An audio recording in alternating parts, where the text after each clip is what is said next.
오늘은 용서 그리고 믿음, 종의 도리라는 제목으로 말씀을 전해드리겠습니다.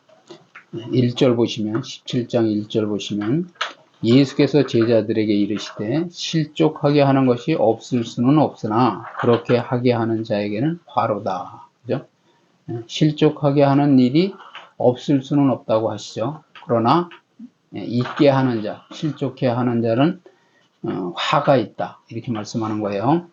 그러니까 우리가 그런 일이 있을 수 있겠지만은 특별히 조심해서 자기도 실족하지 말아야 되겠고 또 상대방도 같이 신앙생활을 하거나 믿음을 믿음을 가져보려고 하는 예수님에 대한 믿음을 가져보려고 하는 사람들을 실족해 하면 안 되겠죠.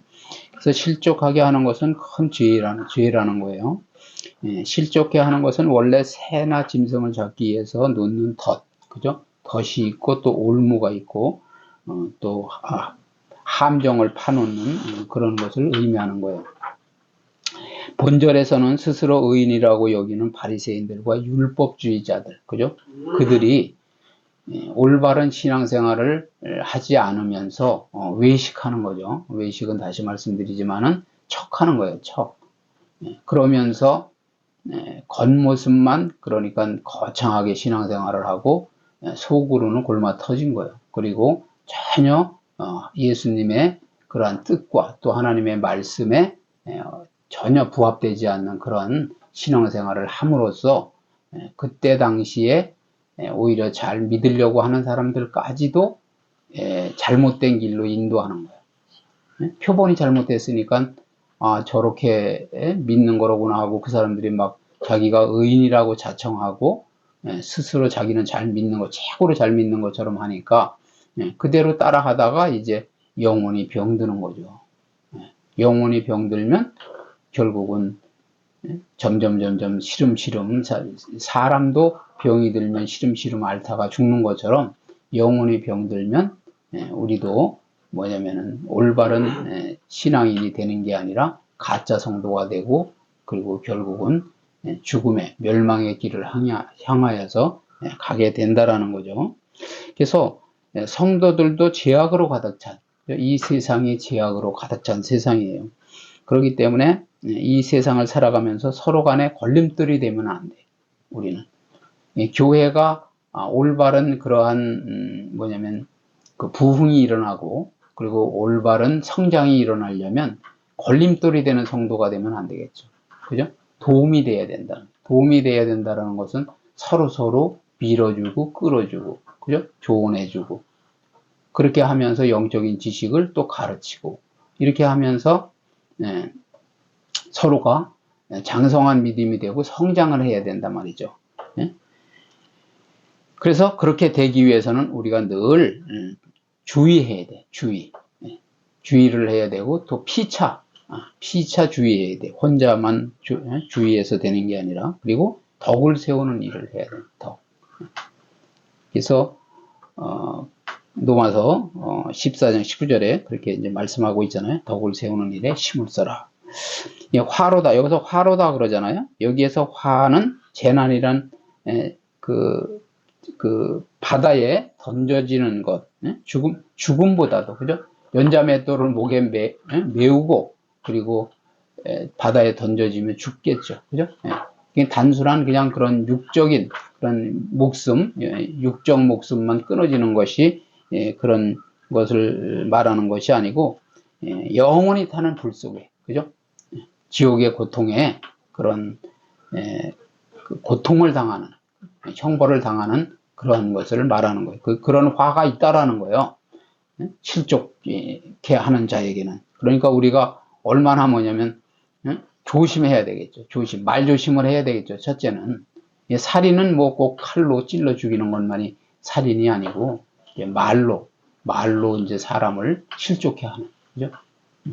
그래서 대개 신앙생활을 하다가 교회를 안 나오는 분들 보면은 내가 그때 너무나 자존심이 상했고 너무나 그때 아주 무시를 당했다고 어떻게 믿는다고 하는 그러한 직분을 가지고 있는 그런 분들이 그렇게 말을 할 수 있느냐 이렇게 뭐냐면 아주 큰 상처를 받고 실족을 당한다라는 거예요.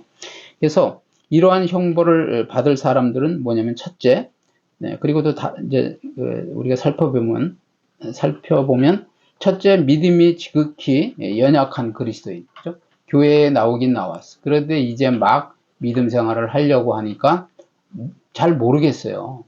기도는 어떻게 하는 건지, 하나님의 말씀은 어떻게 읽고 해석하는 건지, 또 하나님의 음성을 들었다고 하는데 또 하나님의 음성은 어떻게 듣는 건지, 이런 것을 잘 모른다는 거예요. 그러니까 어떻게 보면 학생으로 얘기하면 아주 이제 유치원에서 초등학교 막 가는 학생이 뭘 알겠어요. 그런데 그래서 믿음을 가져보려고 하는데 되게 믿음을 가져보려고 하다가 그냥 중단을 하는 사람들이 많잖아요. 조금 교회를 조금 다녀봤는데 너무 힘들다, 이런 분들이 많아요. 둘째는 뭐냐면 그리스도의 진리를 더럽히는 거예요.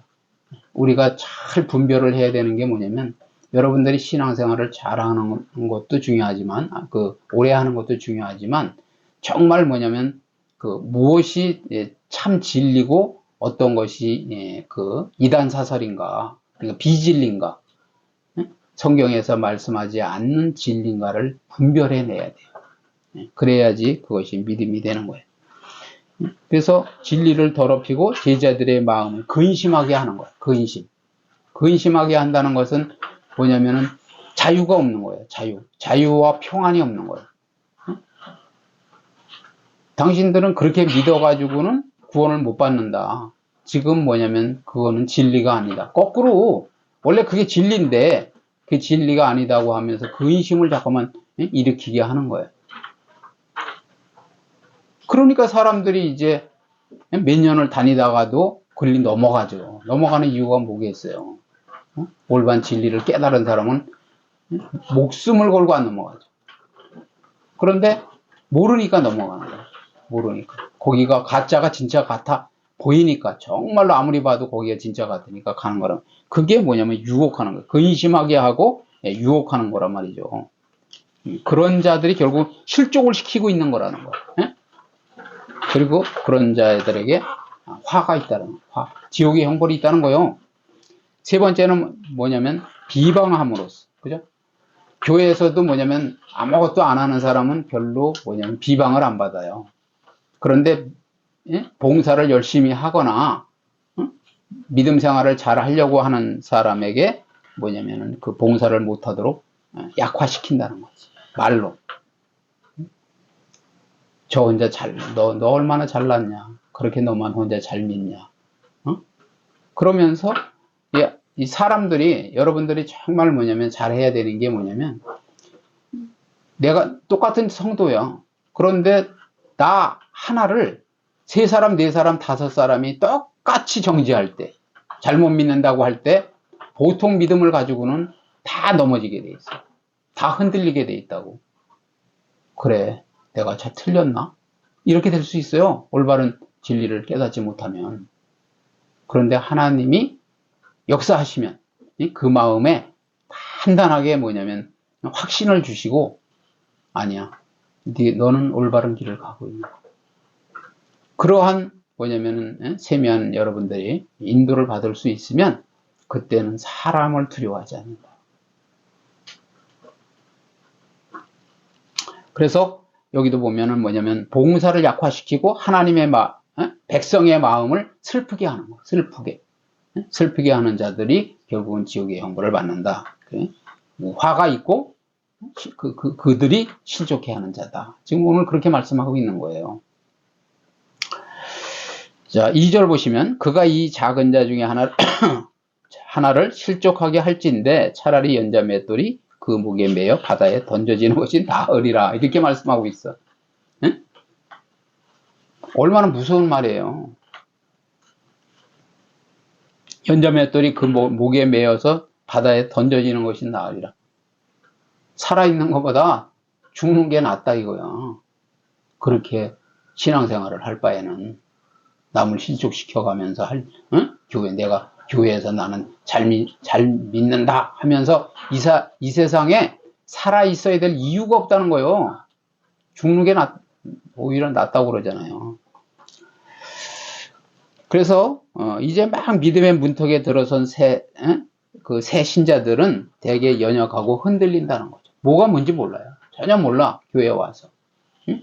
그래서 조금만 안 좋은 일이 생기면 내가 그냥 세상에 있을 때는 이런 일이 안 생겼는데 교회 와서 뭘 좀 믿으려고 하니까 안 좋은 일이 생기는 거야. 그러니까 거기에 대해서 영적인 지혜와 능력을 가지고 그 사탄 마귀를 싸워서 이기고 승리해야 되는데 그냥 그 빼는 거죠. 발을 빼는 거야.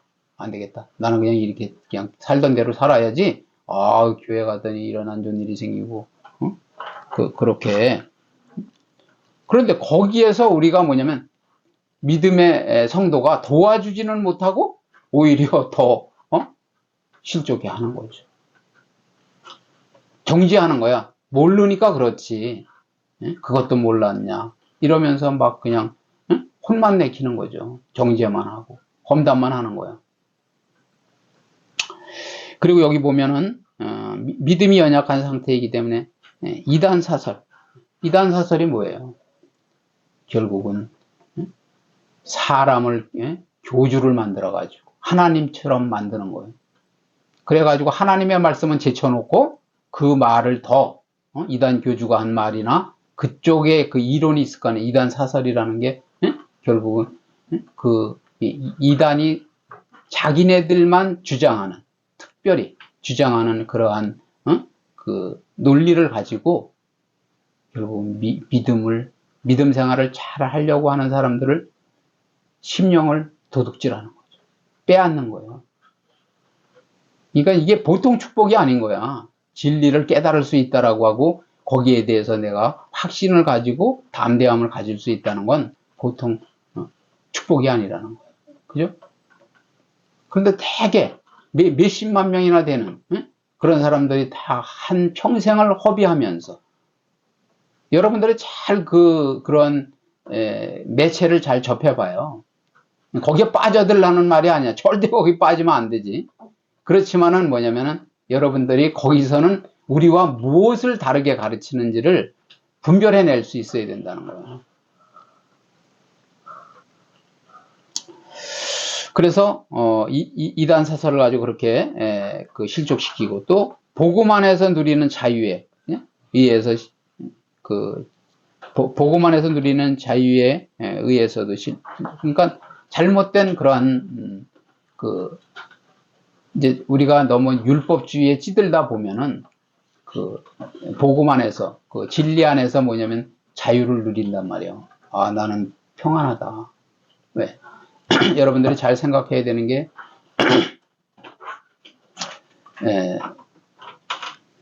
첫째 뭐냐면 복음을 깨달았다는 것은 의를 깨달은 거예요. 의. 내가 아무리 의롭게 살아도 내가 잘 살고 있는 것 같지만 하나님의 의를 모른다면은 그것은 뭐냐면 잘못 믿고 있는 거예요. 그러니까 내가 막 열심을 내고 뭐냐면 잘 해가지고 사람의 막 기쁨을 누리고 자유를 누리려고 하는 우를 범한단 말이에요. 그죠? 내가 그래도 이마만큼 인정을 사람에게 인정을 받고 이만하게 헌금도 하고 이렇게 봉사도 하고 내가 없으면 안 되는 것 같은 막 그런 상황에 빠질 때도 있잖아요. 그런데 하나님의 의를 깨달았다는 것은 나는 아무리 해도 안 되는 것을 하나님이 나에게 주셨다는 거야. 선물로 주시고 그 비밀을 깨닫게 하셨다는 거야. 그러니까 내가 막 어떠한 노력을 하고 내가 막 의롭게 살아서 나를 의롭게 여겨주신 것이 아니라 하나님의 그 의를 믿을 때 하나님께서 예수님을 통해서 우리에게 베풀어 주신 의를 내가 믿어지게 하는 것이 축복이라는 거죠. 그렇기 때문에 자유를 누리는 거예요. 여기 보면 연자 맷돌은 방앗간에서 사용하는 회전형 맷돌로 곡식을 빻는 데 사용하는 이 도구는 손으로 돌리는 맷돌에 비해서 엄청나게 크기 때문에 소나 말의 힘을 이용해서 돌린다는 거예요. 돌려. 그러니까 큰 거죠. 이제 맷돌이 보면 아래 판이 있고 위에 판이 있잖아요. 그 사이에 곡식을 집어넣으면서 뭐냐면 이제 돌리는 거예요. 근데 어렸을 때 여러분들이 보셨는지 모르지만 집에서 돌리는 건 사람이 이렇게 돌릴 수 있어요. 막 이렇게 둘이도 돌려, 둘이. 마주 앉아가지고. 근데 큰 거는 사람의 힘으로 못 돌리죠. 그러니까 이제, 그 동물의, 거기에다 이렇게, 동물의 힘을 빌려서 이제 돌리는 거죠. 묶어서, 거기다.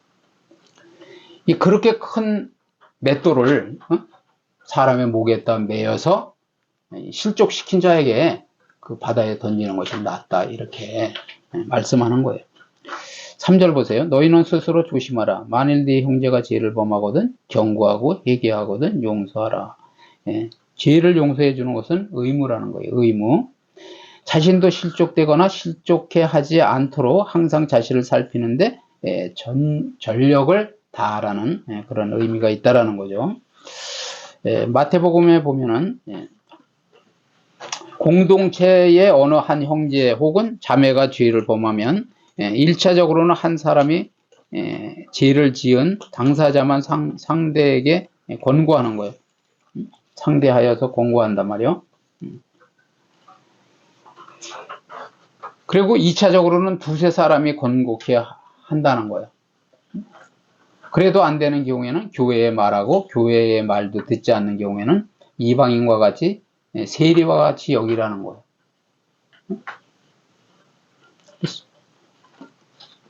이방인 같이 여기라는 거죠. 그러니까 처음에는 그냥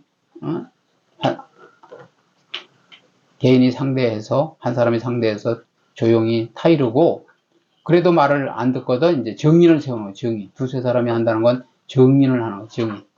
그런데도 말을 안 들어. 그럴 때는 이제 교회 전체에 이제 해부를 하는. 근데 교회의 말도 안 들어요. 그럴 때는 그냥 이방인처럼 취급하라는 거야. 성도 아닌 사람처럼 취급하라는, 세리와 같이 취급하라는 거예요. 죄인같이 그냥 내쫓으라는 거죠. 여기라는 거예요. 본절에 경계하라고 하는 말에는 이 네 단계를 모두 거쳐서, 오늘 누가복음에 경계하라고 말하잖아요. 그 말 속에는 이 네 단계를 모두 거쳐서 권고하라고 하는 의미가 담겨 있다라는 거죠. 그냥 경계하라는 게 아니라. 4절 보세요. 그 다음에 용서하라 하는데 죄가를 모두 탕감해 주는 거예요. 탕감. 용서의 의미는 그래요. 그리고 한 번 용서한 이상 어느 때라도 다시 들춰내는 일이 없어야 돼요.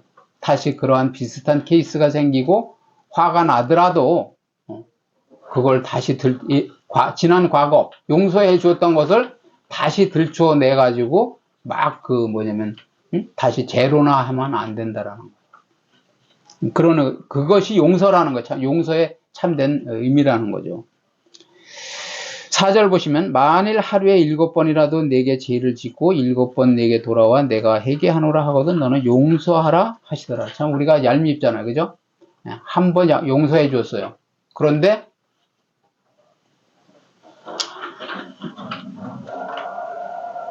한 번 용서해 줄 때 기꺼이 용서할 수 있죠. 2번도 또 용서할 수 있어. 그런데 똑같은 죄를 또 3번 막 지을 때는 우리가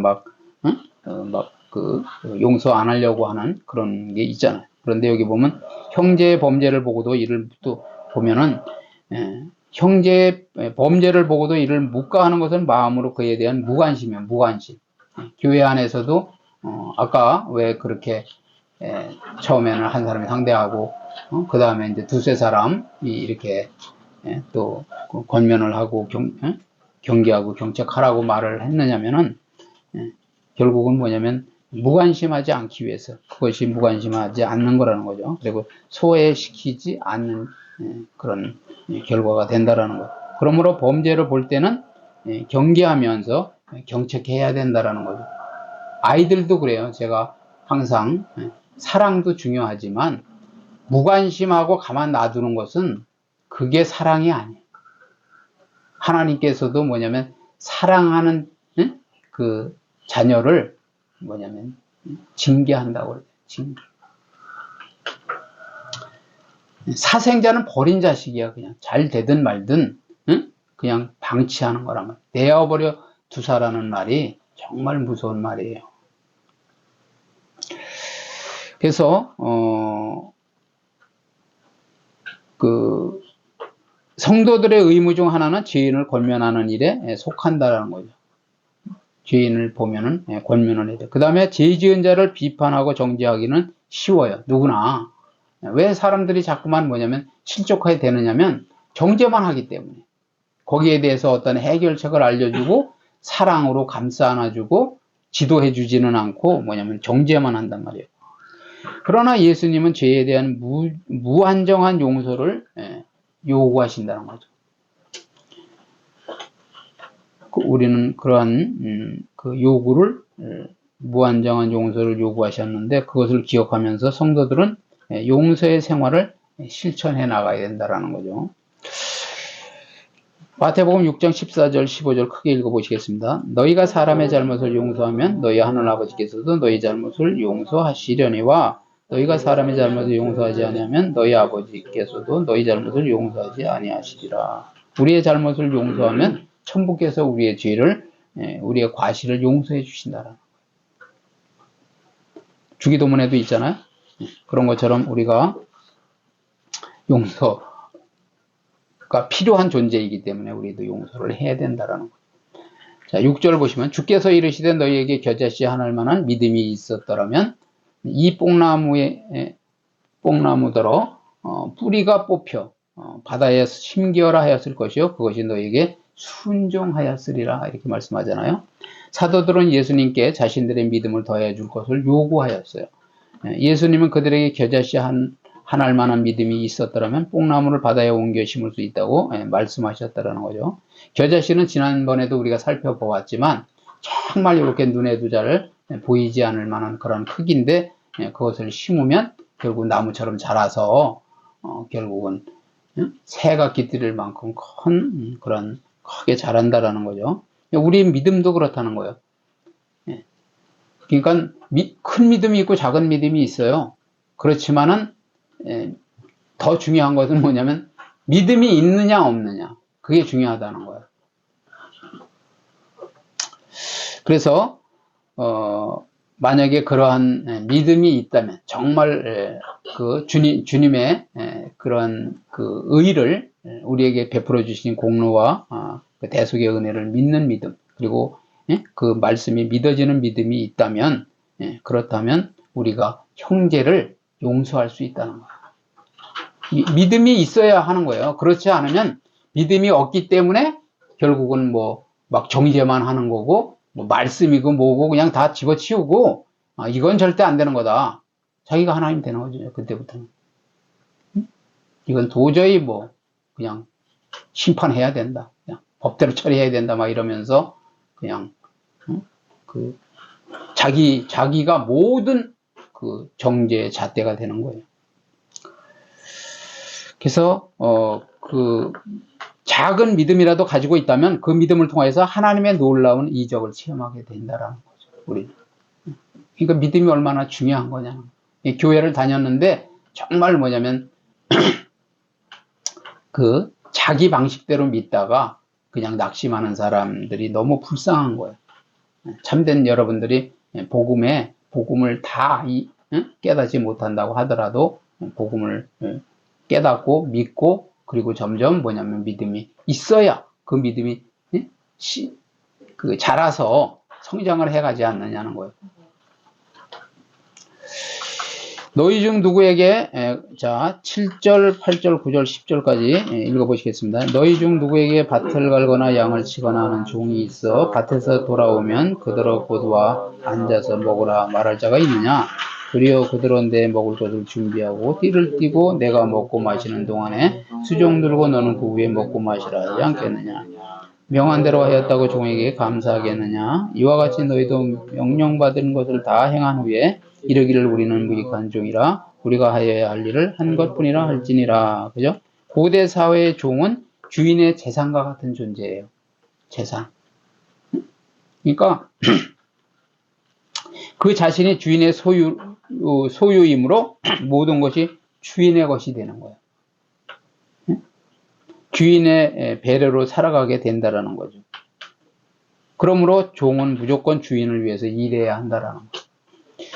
예수님은 제자들에게 종에 대한 비유를 말씀하시면서 제자들이 바로 이러한 종과 같은 하나님의 일꾼이라는 것을 우리에게 말씀하고 있는 거예요. 그걸 가르치려고 말씀하고 있는 거라는 거예요. 이게 우리도 그게 뭐냐면 자기 주장을 하면 안 되는 거예요. 교회에서. 아들이지만, 우리가 하나님의 아들이에요. 아들이지만, 종의 그러한 마인드를 가지고 하나님을 섬겨야 된다는 거예요. 따라야 된다는 거예요. 순종해야 된다는 거예요. 그래서, 종에게 있어서 자기 주장은 있을 수가 없다라는 거죠. 오직 주인의 명령에 그에게는 법이라는 거예요. 그리고 이 법을 순종하지 않고 거역하면 벌을 받게 된다라는 거죠. 그가 주인에게 철저히 순종할 때 주인은 그를 사랑한다는 거예요. 하나님을 믿고 하나님을 신뢰하고 하나님의 말씀을 믿고 그리고 그 은혜를 사모할 때 하나님께서 베풀어 주시고 은혜를 베풀어 주시고 또 하나님의 거룩한 길로 우리를 인도하시는 거예요. 그러니까 구약 시대부터 이스라엘 백성 목이 곧고 그저 패역한 백성이라고 그러잖아요. 그거는 뭐냐면 종인데 하나님이 필요 없는 거야. 진짜 간절할 때만 하나님을 찾고 그리고 하나님의 말씀을 따르는 것처럼 하다가 조금만 또 그 형편이 좋아지고 결국은 또 자기의 생각이 강해지면 그때부터는 도로 뭐냐면 거역하는 거예요. 모든 것을 거역하고 말씀을 우습게 여기는 거죠. 그렇기 때문에 하나님께서 또 훈련을 하시는 거예요. 훈련. 광야에서 그냥 그래 너네들이 노력해서 먹고 사는가 내가 베풀어주는 그러한 만나와 그런 은혜로 살아가는가를 보자 하고 또 훈련시키시는 거예요. 그러니까 우리도 그래. 죽고 사는 문제, 먹고 살고 그러한 모든 우리가 하나님을 믿는다라고 하는 것은 죽고 사는 문제며 그리고 또 우리가 부자가 되든 가난하게 되든 그러한 모든 것을 하나님께 맡기고 그리고 뭐냐면은 순종해야 된다. 순종하고 하나님의 그걸 이제 우리가 신앙생활에 있어서 하나님의 절대 주권이라고 하는 거예요. 절대 주권. 하나님은 그냥 사람과 같은 그러한 판단력이 어느 정도까지만 있고 또 실수할 수 있고 그런 분이 아니라는 거예요. 그렇기 때문에 하나님은 완벽하신 분이기 때문에 우리의 생사화복을 주님께 맡기고 신뢰하고 어떤 하나님의 뜻이 있어요. 그잖아요. 내가 뭐 조심을 해가지고 결국은 내가 막 좀 전에 제가 그 광고 시간에 말씀드린 대로 그러한 과정을 비켜왔겠냐는 거예요. 안전하게 비켜왔겠냐는 거죠. 거기에도 하나님의 손길이 있었던 거죠. 자, 결론을 말씀드리면 성도들도 제약된 이 세상을 살아가면서 서로 간에 걸림돌이 되면 안 된다라. 걸림돌이 될 소지가 있기 때문에 서로 조심하고 그리고 주의하면서 피차 덕을 세워야 돼요. 덕을. 야, 저 교회 성도님들은 정말 하나님을 경외하는 그 믿음을 가지고 서로 우애가 있고 그리고 그 십자가의 도를 깨닫고 서로 사랑하면서 그걸 지키면서 그죠? 그러면서 교회를 아름답게 세워가는구나 하는 그런 삶을 사는 저와 여러분이 되시기 바랍니다. 두 번째는 죄를 용서하는 것은 큰 의무라는 거죠. 의무. 한 번 용서한 이상 어느 때라도 다시 들춰내는 일이 없어야 하는 것이 참된 그 용서의 의미라는 거예요. 그런데 이제 그때 한번 잘못했어요. 그래가지고 이제 믿음 생활을 잘 하려고 하는데 지난 과거의 걸 들춰내가지고 당신이 옛날에 그랬던 사람 아니야? 이러면서 막 정죄를 하게 되면 믿음 생활을 잘 하려고 하다가도 야, 그걸 아주 죽을 때까지 안 잊어먹는구나. 그리고 또 나의 약점을 또 들추어내가지고 내가 좀 이렇게 하나님을 위해서 정말 교회를 위해서 열심을 내보려고 하는데 또 나를 정죄하고 나를 그냥 비참하게 만들어. 그게 결국은 아주 씻을 수 없는 그러한 상처를 주는 거라니까요. 세 번째는 믿음은 하나님의 능력이므로 만일 우리가 지극히 작은 믿음이라도 가지고 있다면 왜 겨자씨만한 믿음을 얘기했겠냐는 거예요. 여러분들이 정말 저와 여러분이 정말 그러한 믿음을 가지고 있느냐. 응? 조그만 믿음이라도 있으면, 그 믿음이 있으면, 응? 우리가 소망을 가지고 견딜 수가 있는데, 그죠? 하나님이 하시겠지. 하나님이 올바로 이 교회를 이끌어 가시겠지 하면서 인내할 수 있다라는 거예요. 그런데 그렇지 않으면 그냥 인간의 잣대로 안 된다고 딱 결론을 못 받고, 그리고 이판사판 해버린다는 거예요. 떠나. 내일부터. 여기는 가망이 없어, 이 교회는. 이러면서 떠나는 거예요. 자, 네 번째는 종에게 있어서 자기 주장은 있을 수가 없다. 그죠? 오직 주인의 명령이 그에게는 법이라는 거예요. 법. 그리고 이 법을 순종하지 않고 거역하면 벌을 받게 된다는 거죠. 그가 주인에게 철저히 순종할 때 주인은 그를 사랑하여서 은혜를 베풀 것이라는 거죠. 그러니까 순종이 정말 뭐냐면 여러분들이 믿음이 있다라고 하는 건 순종하는 거예요. 순종하면 하나님께서 책임을 지신다니까. 그런데 다른 말이 필요가 없어요. 순종하지 않는다라는 것은 뭐냐면 불신앙하는 거예요. 불신앙. 믿지 않는 거죠. 응? 인간의 생각이 자꾸 들어가는 그게 인본주의예요. 그게 망하는 지름길이라니까. 그래서 오늘 주시는 말씀을 통하여서 용서와 믿음과 그죠? 그리고 종의 도리를 바로 알고 하나님께 영광 돌리는 복된 삶을 사는 저와 여러분 되시기를 주님의 이름으로 축원합니다.